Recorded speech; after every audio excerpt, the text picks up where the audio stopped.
Hello everyone সকলোকে স্বাগতম জনাইছো মোৰ চেনেলৰ অন্য এটা মিনি ভিডিঅ'লৈ। আজি গোসাঁইহঁতৰ 3 মহীয়া ভ্যাকচিন দিবলৈ লৈ আহিছো। সৰু গোসাঁই টোপনি গৈ আছে, সেয়া অকণমানি এজনী আছে আমাৰ গোসাঁইহঁতৰ বয়সৰে, তাইও ভ্যাকচিন ল'ব আহিছে। ডাঙৰ গোসাঁই মায়ে লৈ বহি আছে আৰু দেউতাক আছে ওচৰতে।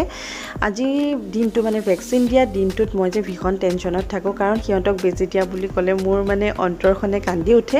মই নিজৰ ক্ষেত্ৰত একেবাৰে ভয় নকৰো, বেজি ল'বলৈ বা যিকোনো ট্ৰিটমেন্ট কৰিবলৈ মই একেবাৰে ভয় নকৰো, কিন্তু গোসাঁইহঁতৰ ক্ষেত্ৰত মই ভয় কৰোঁ বহুত। আৰু মই বেজি দিয়া ৰুমটোত সেইকাৰণে নুসুমাওঁ, মা আৰু হাজবেণ্ডকে পঠাই দিওঁ।